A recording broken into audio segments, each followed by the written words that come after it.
নওশাদ সিদ্দিকী যদি বিপদে পড়ে, ভাই হিসাবে, দাদা হিসাবে আব্বাস সিদ্দিকী পাশে দাঁড়ায়। একটা বাংলায় কথা আছে, লড়াইয়ের ময়দানে দেখা যায় আপনকে ঠ্যাং ধরে। ওই নবান্নেতে বাঁশে বেঁধে চিলকুয়াকে এরা কিয়া হোগা রে কাসেম সিদ্দিকী। কিন্তু আইএসএফ এর একজন পৃষ্ঠপোষক, তার ভাই নওশাদ সিদ্দিকী বলছে কাসেম সিদ্দিকী বাপের বেটা হলে এই অ্যাডভোকেট আলী আব্দুল চাঁদের কথার উত্তর দেবে। তুমি কি বলেছিলে? যারা তৃণমূল করে তারা মরে গেলে তাদেরকে জানাজা পড়া হবে না। अब तेरा क्या होगा रे कासिम सिद्दीकी, तू खुद तृणमूल में घुस गया, तेरा लाश क्या करेगा? तुम मरने के बाद तेरा लाश ठैंग धरे ওই নবান্নেতে বাঁশে বেঁধে চিলকুয়াকে খাওয়াবো নাকি? আজকে কাসেম সিদ্দিকীকে যে বলতে হচ্ছে তার ভাই, এই আব্বাস সিদ্দিকী চাচাতো ভাই, নওশাদ সিদ্দিকী চাচাতো ভাই, আর মমতার গোষ্ঠী ছাদ্য করে দিল, মমতা বুবুর গোষ্ঠী ছাদ্য করে দিল। লজ্জা করে না? বেহানিলজ্জ। আজকে আব্বাস সিদ্দিকী তৃণমূল এর বিরুদ্ধাচরণ করছে এবং সে কোনো রাজনৈতিক প্ল্যাটফর্ম থেকে করেনি। সে আইএসএফ এর একজন পৃষ্ঠপোষক, তার ভাই নওশাদ সিদ্দিকী। তাই নওশাদ সিদ্দিকী যদি বিপদে পড়ে, ভাই হিসাবে, দাদা হিসাবে আব্বাস সিদ্দিকী পাশে দাঁড়াবে। একটা বাংলায় কথা আছে, লড়াইয়ের ময়দানে দেখা যায় আপনকে পরকে, লড়াইয়ের ময়দানে ভাইকে চেনা যায়। আর ছেলের বিয়ে হলে তখন ছেলেকে চেনা যায়, আর মেয়ের বিয়ে হলে তখন মেয়েকে চেনা যায়।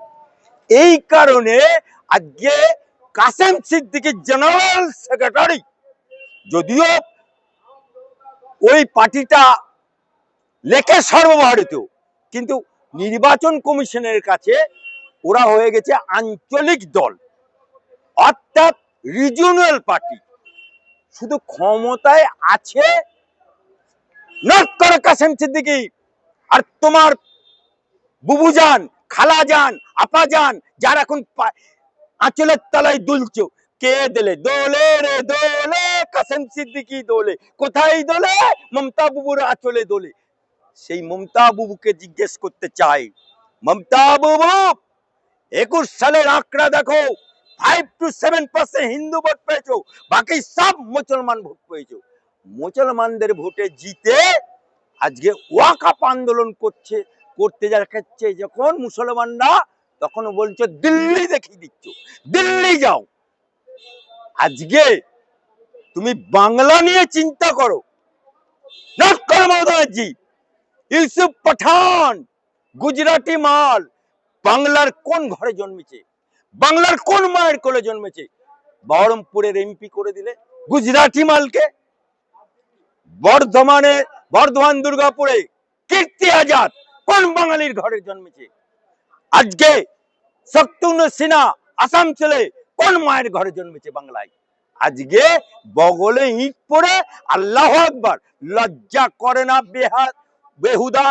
আর আব্বাস সিদ্দিকী পৃষ্ঠপোষক হিসাবে আছে, সে একটা সামাজিক সংগঠন মুসলিম করে, যদিও রাজনীতিতে যোগদান করে, তখন চিন্তা ভাবনা করা যাবে। আগে বে হোক, তারপরে ফুলসজ্জা হোক, তারপরে মনা হোক, তারপরে মনার নাম রাখা যাবে। এর পূর্বে বলছিলেন যে আমার ভাই যেখানে সিট দেবে আমি অবশ্যই দাঁড়াবো, নওশাদ সিদ্দিকীর কথা বলছিলেন। কে বলছে? এর আগে বলেছিল যে আমাকে আমার ভাই যদি আমাকে টিকিট দেয়, যেখানে দাঁড়াবে আমি সেখানে দাঁড়াবো। হঠাৎ করে রাজ্য সম্পাদক হয়ে গেল তৃণমূলে। আরে ওর কথার কোনো ভ্যালু আছে নাকি? কাসেম সিদ্দিকী হচ্ছে এখন যা অবস্থা, না ঘর কা না ঘাট কা, হয়ে গেছে ধোবিকা কুত্তা।